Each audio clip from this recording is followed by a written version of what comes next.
clicking on, like, let's say Madrid, clicking recruitment, and just clicking this.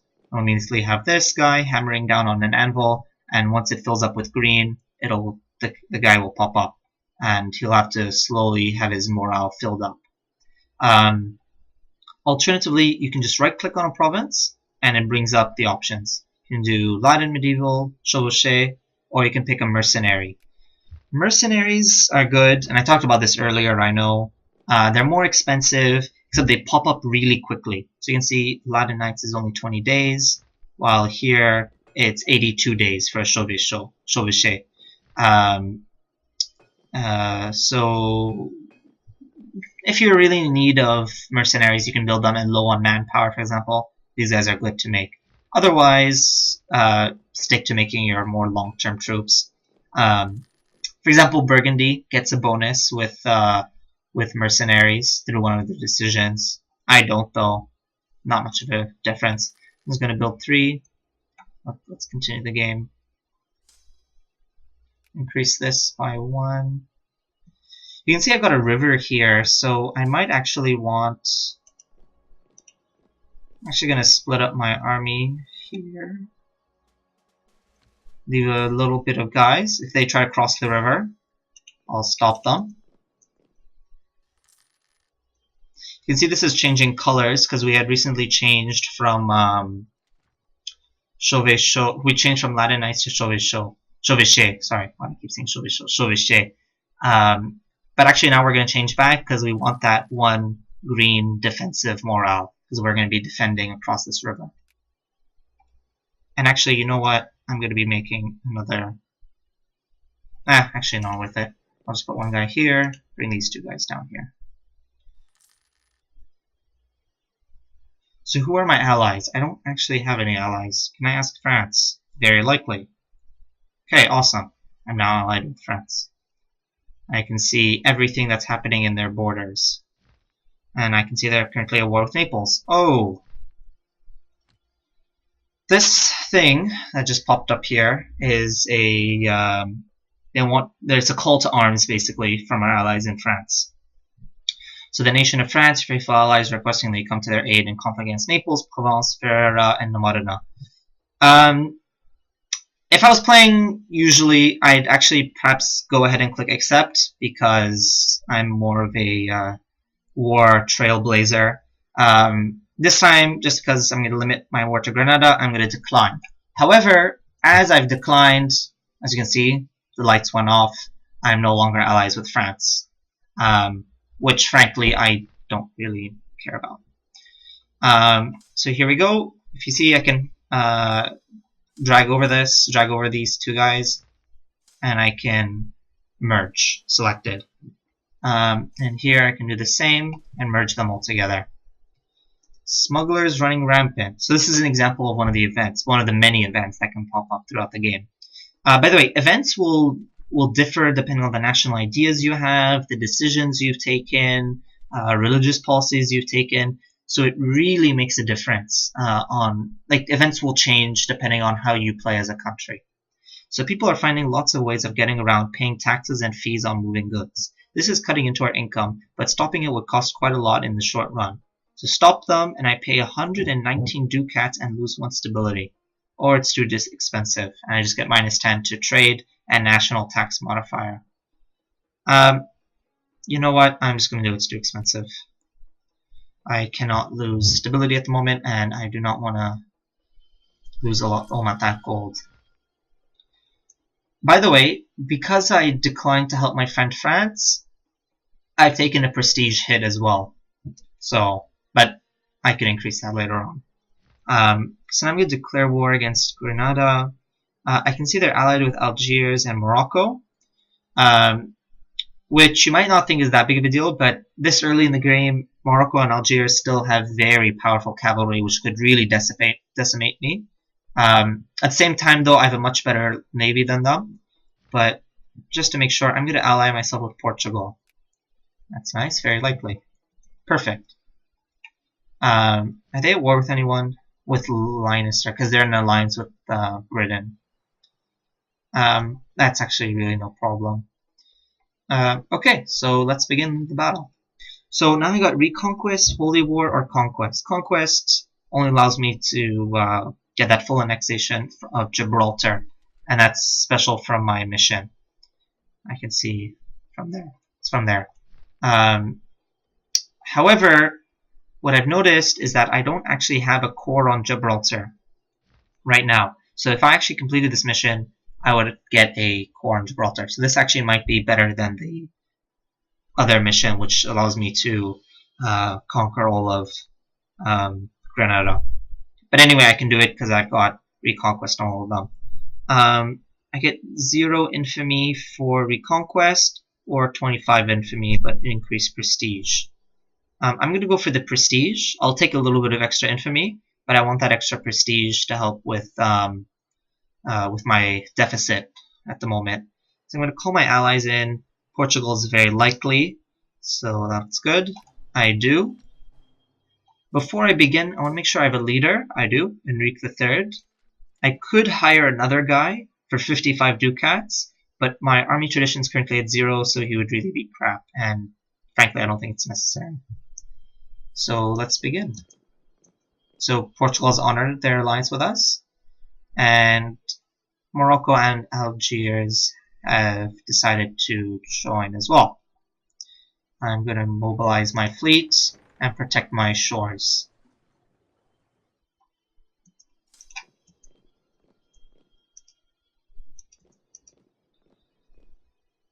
They're moving towards Cadiz. If you just hover over an army, you can see where they're going and when they'll arrive. So I can see these guys will go to Cadiz on 19 May, and now they flipped again. Here, as you can see, I'm now sieging Almeria, and you can see that by that cannon. Normally, I could actually blockade Almeria, and there'd be like a little blockade symbol over their port here. But you need to reach a certain naval tech to do that. And what that basically does is that it really hurts their production value. So if you blockade a country, you can really make them suffer through their production value. And that has everything to do with blockade efficiency. In fact, there's even a decision you can take that will help with that. Am I increasing government? Yeah, it's just... Don't follow what I'm doing here. I just want to get up to government as soon as possible.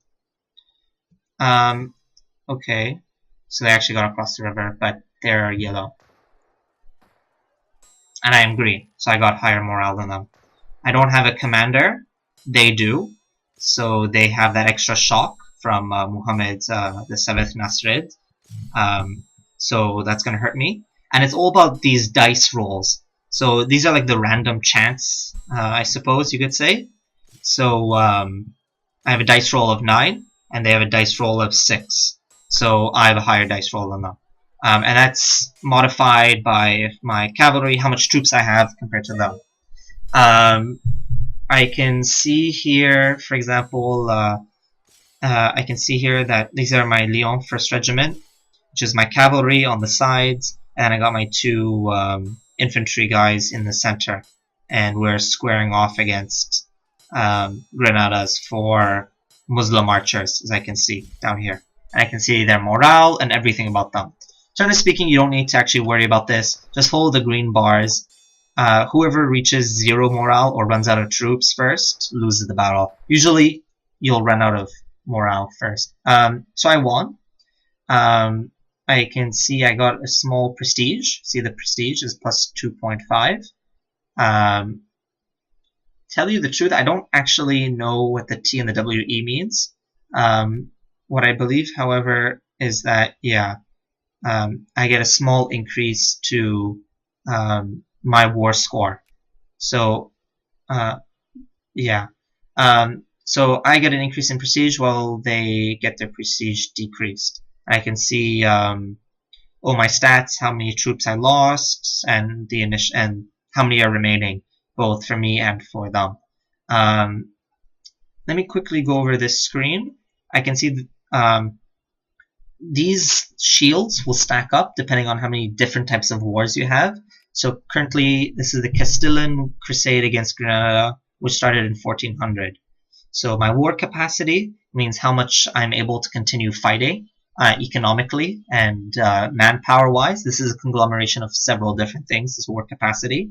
It also tells you how soon the AI is ready to surrender. So currently only Grenada, 67%. Even Algiers, 79. Wonder why. Maybe because they've just come out of a war themselves and they're not 100% ready yet. Actually, that would be impossible since we just started the game. Not sure. There are reasons though. War exhaustion. Obviously, again, we have very high war exhaustion. They're going to want to get out of the war as soon as possible. Currently, our war exhaustion for everyone is pretty low. Stability, of course, is very important. We can see Grenada has very high. Morocco 0, Algiers 1 only. So again, if they have very low stability, they're going to want to get out of the war pretty quickly. And this is blockade percentage. And this has to do with blockade efficiency as well. If you have very high blockade efficiency, if you get this up to 100%, they're going to be losing a lot of money very quickly. And they're going to also want to get out of the war very quickly. So if you could have a very powerful navy and actually blockade a country, not only do you get extra war score down here, which I'll talk about in a second, but you can lower their war capacity and start increasing war exhaustion very quickly for your enemy. It's a very good way of speeding up surrender, especially for a small nation, but it'll also, of course, affect a big nation, although they'll be more resilient to it. So yeah, that's that. You can see that for all the countries on either side of the line. You can also see our general strength. So I can see that me and Portugal have better ships than them. Not really, actually. They have more galleys than us. We have more transports. I can see that we have actually just a little bit less than both of them. I cannot see how much exactly Grenada has specifically. Whoops. But I can just count from here, I suppose. So they have 3,000 guys. That's 7. Down here is war score. So obviously green means the war is going on our side. Red means that we're getting negatives and that we might need to surrender. So I can see what's modifying this. Right now, just 0.2%. Battle of La Mancha, not a big deal. So this won't change either way. And I can see all the battles, won or lost. So let's continue. So he's retreating now. Grenada is retreating over to Badajoz. So he'll be there 14 July. He's red, and because he's retreating, he will not get, as I said earlier, your morale increases per month, so at the end of the month. So his army will not get that morale boost at the end of the month, while mine will. So I have a chance of maybe not wiping them out just yet, but destroying them completely very quickly. Over here in Almeria, we can see the siege is continuing. You can hear the cannon fire, even though I don't have cannons, but anyway. Sieges is at 38%. I can see there's a water shortage, and the city will probably surrender within 9 months. Or I can hover over here, and it says the same thing. I can see the amount of defenders and the level, fort level, and their morale, and my morale. Currently, this skull over here is how much attrition I'm getting. As you can see, I'm not getting any attrition though. So that's good. Because as I said, for example, for the march, they had a march there. I could be dealing with attrition if I had a larger army there as well. So the Jalayirids have honored their military alliance with Morocco. You can scroll down here, and here they are. Frankly, that's not a concern because they are. They are all the way here. So, and they're landlocked, so no problem. I've become people controller. So I get all these nice modifiers, which can be seen over here. This nice large icon. So stability cost modifier minus 5%, diplomats plus 1%, prestige plus 1%, especially good for the prestige, and people influence plus 5%, which means over here, you can see I'm number 1, and I can see what's my next chance of getting a cardinal again and becoming pope. So that's really great. I can call a crusade. For example, I could call a crusade against Granada now, which I will do. Crusades give Catholic countries a significant manpower and income bonus while at war with